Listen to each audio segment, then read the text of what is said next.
আমি এখন মাননীয় সদস্য জনাব মোফাজ্জল হোসেন চৌধুরী চাঁদপুর 2 কে তার বক্তব্য রাখার আহ্বান জানাচ্ছি। আপনার সময় 7 মিনিট।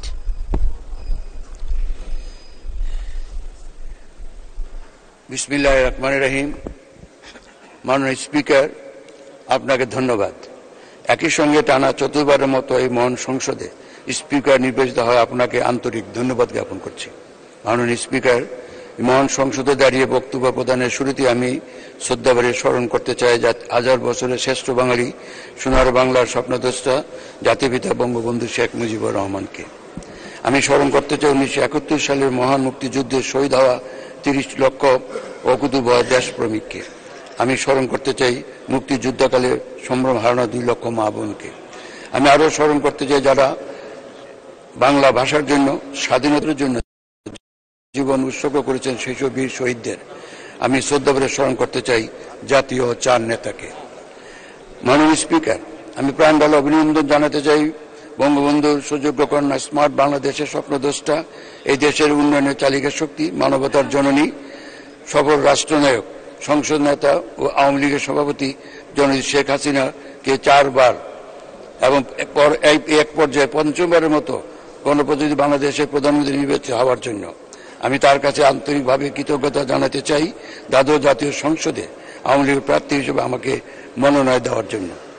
একই সঙ্গে আমি কৃতজ্ঞতা প্রকাশ করছি আমার নির্বাচনী এলাকা চাঁদপুর 2 মতলব উত্তর দক্ষিণ আওয়ামী লীগের সকল নেতাকর্মী ও সর্বস্তরের জনগণের প্রতি যারা আমাকে ভালোবাসা ও সমর্থন দিয়ে বিপুল ভোটে জয়ী করে এই মহান সংসদে আসার সুযোগ করে দিয়েছেন। মাননীয় স্পিকার, আপনি জানেন জাতীয় দ্বাদশ সংসদ নির্বাচনে 1 মাস পূর্বে 2023 সালে 2রা ডিসেম্বর আমার বড় ছেলে ঢাকা মহানগর দক্ষিণ আওয়ামী লীগের কার্যনির্বাহী সংসদ সদস্য সাজেদুল হোসেন চৌধুরী দীপু আকস্মিক ইন্তেকাল করেন। তার মৃত্যুতে এই মহান সংসদে শোক প্রস্তাব গৃহীত হওয়ার জন্য আমি আমার পরিবারের পক্ষ থেকে সকল সংসদ সদস্যের প্রতি আন্তরিক কৃতজ্ঞতা প্রকাশ করছি। মাননীয় স্পিকার, গত 30শে জানুয়ারি 2024 দ্বাদশ জাতীয় সংসদের প্রথম অধিবেশনে গণপ্রজাতন্ত্রী বাংলাদেশের মহামান্য রাষ্ট্রপতি যে ভাষণ প্রদান করেছেন তার উপর আনীত ধন্যবাদ প্রস্তাবের উপর আমার আলোচনা করার সুযোগ প্রদানের জন্য আপনাকে আবার ধন্যবাদ জানাচ্ছি। মাননীয় স্পিকার, বাংলাদেশের সংসদীয় গণতন্ত্রের ইতিহাসে মহামান্য রাষ্ট্রপতি দেওয়া এই নির্দেশনামূলক ভাষণ মাইল ফলক হয়ে থাকবে বলে আমার বিশ্বাস। মহামান্য রাষ্ট্রপতি তার ভাষণে দেশের রাজনৈতিক, অর্থনৈতিক, শিক্ষা, যোগাযোগ, জ্বালানি, কৃষি, সামাজিক নিরাপত্তা, মানব সম্পদ উন্নয়ন সহ অন্যান্য বিষয়ে যে সামগ্রিক চিত্র তুলে ধরেছেন এবং ভবিষ্যৎ উন্নয়ন অগ্রযাত্রার রূপরেখা বর্ণনা করেছেন তা স্মার্ট বাংলাদেশ বিনির্মাণে বিশেষ ভূমিকা পালন করবে। মাননীয় স্পিকার, আজ প্রধানমন্ত্রী শেখ হাসিনার নেতৃত্বে বাংলাদেশের উন্নয়নের মহাসড়কে এগিয়ে চলেছে অদম্য গতিতে, কিন্তু এই অগ্রযাত্রাকে থামিয়ে দিতে তৎপর একটি অশুভ চক্র, আর সেই চক্রের নেতৃত্ব রয়েছে খুনি জিয়া পরিবার। ইতিহাসের দিকে তাকালে বিষয়টি আরো স্পষ্ট হয়ে উঠবে। মাননীয় স্পিকার, আপনি লক্ষ্য করে দেখবেন 1975 15ই আগস্ট সপরিবার বঙ্গবন্ধু নির্মম হত্যাকাণ্ড, একই বছর 3রা নভেম্বর জেলখানা জাতীয় 4 নেতা হত্যা, 2004 সালে 21শে আগস্ট গ্র্যান্ড হামলা চালিয়ে তৎকালীন বিরোধী দলীয় নেতা বর্তমান প্রধানমন্ত্রী জননেত্রী শেখ হাসিনা হত্যার ষড়যন্ত্র করেছে এই জিয়া পরিবার। এদেশে জিয়া ও তার স্ত্রী খালেদা জিয়ার পুত্র তারেক জিয়া শাসন আমলে জঙ্গিবাদ ও স্বাধীনতা বিরোধী তৎপর হয়েছে, তাদের আশ্রয় প্রশ্রয় দিয়েছে জিয়া পরিবার। কিন্তু 1996 সাল পরবর্তী 2008 সাল থেকে অদ্যাবধি আওয়ামী লীগ জাতীয় নির্বাচনে ব্যাপক সমর্থন নিয়ে বিজয় হয়ে সরকার গঠনের পর জননেত্রী শেখ হাসিনার দূরদর্শী নেতৃত্ব, দিক নির্দেশনা, সন্ত্রাস, নৈরাজ্য, জঙ্গিবাদের বিরুদ্ধে জিরো টলারেন্স নীতির জন্য এই দেশ বিশ্বের বুকে রোল মডেল হিসেবে আত্মপ্রকাশ করেছে। মাননীয় স্পিকার, 2008 সালে সরকার গঠনের পর জননেত্রী শেখ হাসিনা বলেছিলেন ডিজিটাল বাংলাদেশ নির্মাণের কথা এবং তিনি তা করে দেখিয়েছেন।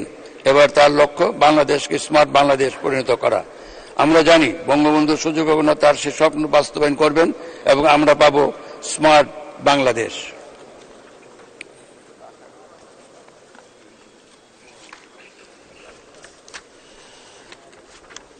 মাননীয় স্পিকার, আজ বাংলাদেশের প্রতিটি কোণে বিদ্যুৎ পৌঁছে গেছে।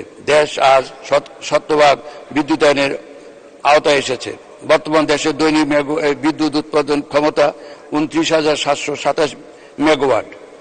এক্ষেত্রে যদি আমরা একটু পেছনের দিকে তাকাই তবে দেখা যায় বিএনপি সময় গড় বিদ্যুৎ উৎপাদনের ক্ষমতা ছিল বর্তমান সর্বোচ্চ তার 3,782 মেগাওয়াট।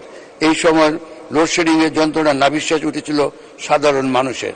মাননীয় স্পিকার, আপনি জানেন মহান মুক্তিযুদ্ধে অর্থই ছিল স্বাধীনতা।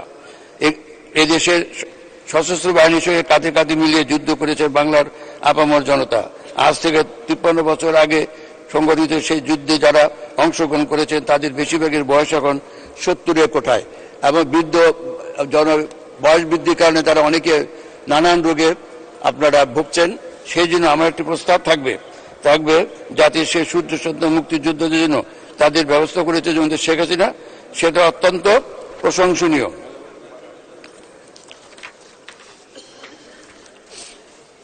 কিন্তু তারপরে কথা থেকে যায়, মাননীয় স্পিকার, আপনি জানেন অনেক মুক্তিযোদ্ধার আর্থিক অবস্থা ভালো নয়। তারা যে ভাতা পায় তার দিয়ে সংসার চালায় তারা, কিন্তু নিশ্চিত হলো চিকিৎসা খরচ মেটাতে তার কষ্টকর হয়ে ওঠে। তাই আমি মাননীয় প্রধানমন্ত্রীর কাছে অনুরোধ জানাবো মুক্তিযোদ্ধাদের জন্য চিকিৎসার ব্যয় নির্ভর করার জন্য সরকারের পক্ষ থেকে অনুদান হিসেবে 1 লক্ষ টাকা করে তাদের দেওয়া হোক। মাননীয় স্পিকার, ধারাবাহিক আওয়ামী লীগ সরকারের অর্জন বলে শেষ করা যাবে না। তারপরে আমি সংক্ষিপ্তভাবে কিছুটা বলার চেষ্টা করছি। স্বাস্থ্য খাতে কোভিড-19 মহামারী সফলতার সাথে মোকাবেলা, শহর ও গ্রামের প্রতিটি হাসপাতালে চিকিৎসা নিশ্চিত করা, মা ও শিশু মৃত্যুর হার কমিয়ে আনা সহ আরো অনেক অর্জন রয়েছে সরকারের। এক্ষেত্রে আমি যুক্ত করতে চাই দেশের সর্বত্র কমিউনিটি ক্লিনিক সংখ্যা আরো বাড়ানো প্রয়োজন। তাহলে জনসাধারণের দোরগোড়ায় পৌঁছবে স্বাস্থ্য সুবিধা। এছাড়া যারা সদ্য ডাক্তার হয়েছেন তাদের গ্রামমুখী করতে হবে। অন্তত 1 বছরের জন্য তাদের এসব কমিউনিটি ক্লিনিক কাজ করা নিশ্চিত করলে বিশেষ করে গ্রামের মানুষ উপকৃত হবে বলে আমার বিশ্বাস।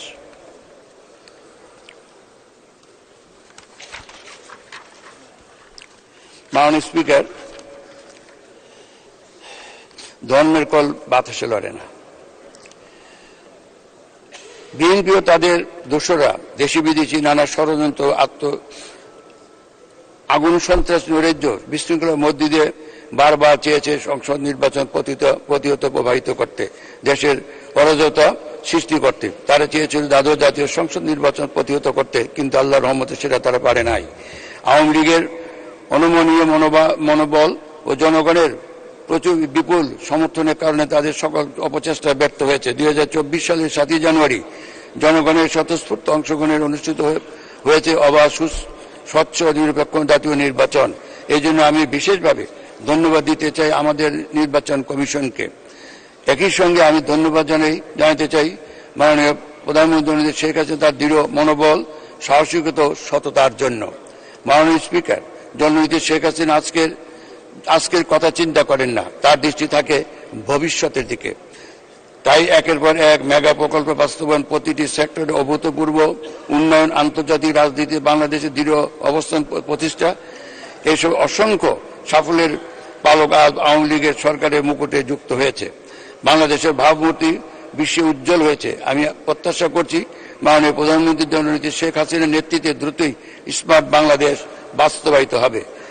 আর এর মধ্য দিয়ে বাস্তবায়িত হবে বঙ্গবন্ধুর ক্ষুধা ও দারিদ্র্যমুক্ত সুখী সমৃদ্ধ স্বপ্নের সোনার বাংলা। জয় বাংলা, জয় বঙ্গবন্ধু।